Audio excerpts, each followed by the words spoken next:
Assalamualaikum warahmatullahi wabarakatuh.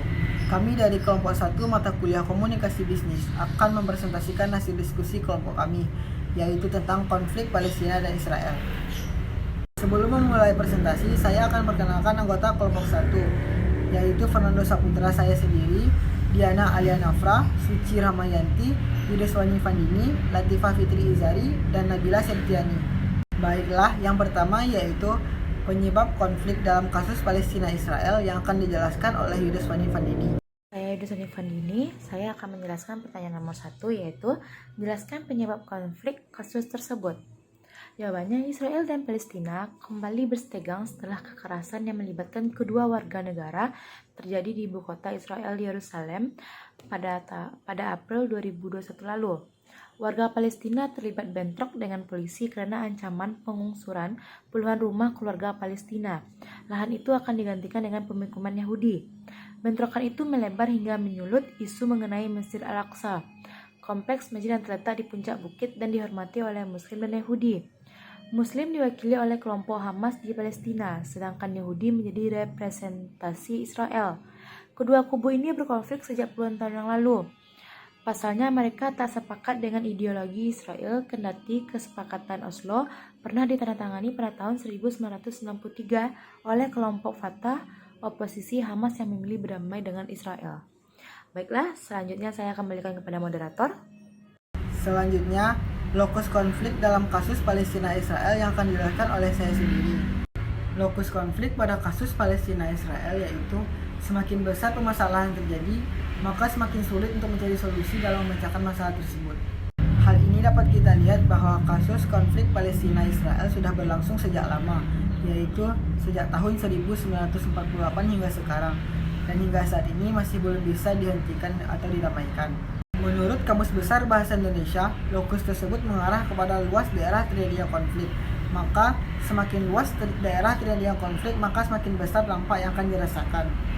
Selanjutnya, tingkatan konflik pada kasus Palestina-Israel yang akan dijelaskan oleh Diana Alia Nafra. Saya Diana Alia Nafra akan menjelaskan pertanyaan nomor 3, yaitu tentang tingkatan konflik.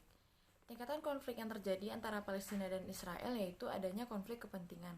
Seperti yang kita ketahui, permasalahan yang terjadi antara Palestina dan Israel yaitu masing-masing pihak ingin mendirikan negara di tanah yang sama. Alasan Palestina dan Israel perang adalah masing-masing ingin mendapatkan dan menguasai wilayah yang sama. Yang diperebutkan Palestina dan Israel adalah wilayah geografis yang terletak di Laut Mediterania dan Sungai Jordan. Tetapi wilayah ini diberi label Israel di peta. Terdapat kota Yerusalem yang dianggap suci bagi orang Arab Palestina maupun Yahudi Israel. Maka dari itu, konflik ini merupakan konflik antar negara yang saling memperebutkan suatu wilayah untuk kepentingan masing-masing. Selanjutnya, dampak dari konflik Palestina-Israel yang akan dijelaskan oleh Nabila Putri Septiani. Saya Nabila Putri Septiani akan menjawab pertanyaan nomor 4 mengenai dampak konflik Palestina dan Israel. Dampak konflik Palestina dan Israel di dunia internasional. Yang pertama, munculnya solidaritas umat Islam dalam membela perjuangan Palestina. Yang kedua, terjadinya krisis politik dan keamanan di kawasan Timur Tengah. Yang ketiga, munculnya sentimen anti-Yahudi di berbagai negara Islam, contohnya di negara Eropa. Di sebuah kafe di Belgia, terdapat papan yang bertuliskan "Anjing boleh masuk, Israel jangan". Papan tersebut ditulis dalam bahasa Prancis dan Turki, yang diletakkan di sebelah bendera Palestina.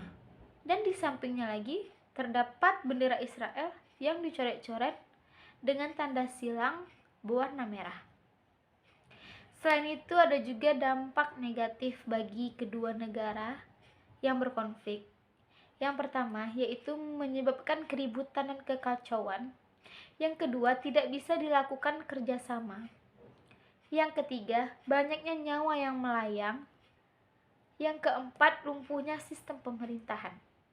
Di sisi lain, Israel, Amerika Serikat, dan beberapa negara barat lainnya menolak proklamasi kemerdekaan Palestina, sehingga menyebabkan konflik antar Palestina dan Israel masih berlanjut hingga sekarang. Terima kasih, saya kembalikan ke moderator. Selanjutnya, manajemen yang relevan dalam mengatasi konflik Palestina-Israel yang akan dijelaskan oleh Suci Ramayanti.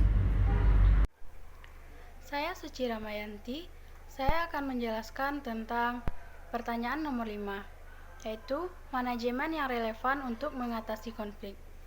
Ada 2 manajemen yang relevan untuk mengatasi konflik. 1. Mengurangi dampak risiko yang akan diakibatkan oleh konflik dengan cara 1. Mengurangi skala kegiatan seperti peperangan yang akan menghancurkan negara. Selanjutnya, menghilangkan kekerasan dan aksi militer untuk mencegah bertambahnya korban jiwa.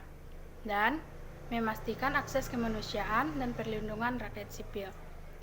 Manajemen yang kedua adalah menyelesaikan konflik dalam waktu sesingkat mungkin.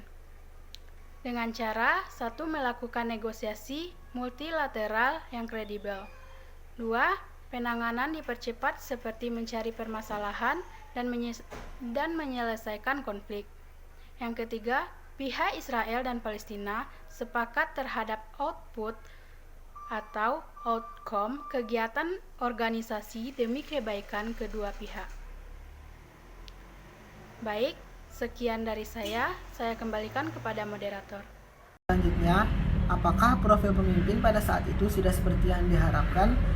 Dan apakah kompetensi pemimpin mencukupi? Yang akan dijelaskan oleh Latifah Fitri Izhari. Baik, saya Latifah Fitri Izhari akan menjelaskan mengenai pertanyaan nomor 6 dan 7. Dimulai dari pertanyaan nomor 6, yaitu apakah profil pemimpin saat itu sudah seperti yang diharapkan. Sebelumnya, saya akan menjelaskan sedikit mengenai profil singkat dari bangsa Israel dan bangsa Palestina. Profil pemimpin di pihak Israel. Israel ini sendiri adalah bangsa Yahudi yang mana mereka menganggap diri mereka adalah bangsa sebagai buah perjuangan mereka. Bangsa Israel ini muncul karena adanya diaspora Yahudi. Romawi menduduki Judea setelah bangsa Yahudi membentuk dan gagal. Romawi menghancurkan kuil penyembahan orang Yahudi di Eropa dan menyuruh orang Yahudi di Eropa untuk enyah dari wilayah mereka. Paham mereka ini adalah paham Judaisme. Orang bangsa Yahudi di Eropa Timurlah yang paling menderita. Mereka itu ingin mendirikan sebuah negara karena oleh sebab itu pada tahun 1880 mereka pindah ke Palestina. Pada tahun 1891, Theodor Herzl merupakan pencetus paham dari Zionisme. Setelah paham Zionisme ini berkembang, pada tahun 1987 dilaksanakannya Kongres Zionis pertama. Pimpinannya mencoba untuk melobi negara lain untuk membantunya membangun sebuah negara, yaitu negara Israel. Cara mereka yaitu dengan mendekati Kekaisaran Ottoman. Namun, Kekaisaran Ottoman tidak mau memberikan seinci pun tanah mereka. Kemudian mendekati musuh-musuh Ottoman, yaitu seperti Rusia, Inggris. Namun hanya Inggrislah yang memberikan dukungan terhadap bangsa Israel. Tapi mereka disuruh untuk membuat negara di timur sana. Baik, selanjutnya, karena Palestina ini wilayahnya diambil oleh bangsa Yahudi dan bangsa Yahudi ini juga melakukan kekerasan, penduduk Palestina pun mulai bangkit, muncul para tokoh, organisasi atau gerakan silih berganti untuk membebaskan dirinya dari cekaman bangsa Yahudi. Seperti adanya gerakan Al-Fatah, di mana pendirinya adalah Yasser Arafat, lalu Salat Yasruti, Salah Khalaf, Khalil Al-Wazir, kemudian dari kelompok Hamas, Mahmud Al-Ahzar, Syekh Ahmad Yasin, Yahya Ayas, Abdullah Abdul Azzam, Abdul Aziz, Rantisi, Khaled Masal, dan Ismail Haniyah. Nah, dari profil pimpinan ini, kemudian dapat disimpulkan para pemimpin dan penduduk Yahudi dari pihak Israel memang mereka mau mendirikan sebuah negara. Tapi seharusnya mereka itu mendirikan sebuah negara di Uganda seperti yang disarankan oleh bangsa Inggris. Tapi apa boleh buat, mereka tetap mau memiliki sepetak tanah di wilayah Palestina. Menurut kelompok kami, Israel itu sangat kejam. Untuk itu, mereka mendapatkan semua keinginan mereka, dan melakukan kekerasan terhadap bangsa Palestina. Seharusnya pemimpinnya mengarahkan penduduknya untuk hal-hal yang baik. Dan kemudian, dari pihak Palestina, kelompok Al-Fatah dan Hamas ini memang sudah bagus, tapi terkadang mereka juga berkonflik. Oleh sebab itu, mereka seharusnya bekerja sama untuk melawan bangsa Israel, karena tujuan mereka itu sama, yaitu membebaskan Palestina dari kencaman Yahudi atau Israel. Selanjutnya pertanyaan dari nomor 7, yaitu apakah kompetensi pemimpin sudah mencukupi? Jelaskan.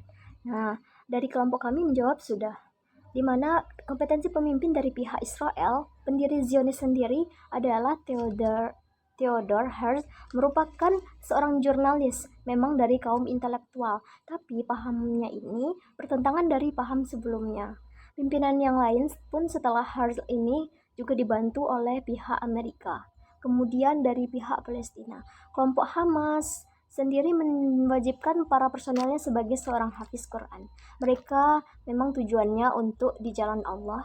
Para pemimpin Fatah pun terdahulunya sudah berlatih militer di kamp Suriah atau lainnya. Jadi, sudah ada pengalaman untuk berperang. Cukup sekian hasil presentasi dari kelompok kami. Mohon maaf apabila ada kesalahan. Assalamualaikum warahmatullahi wabarakatuh.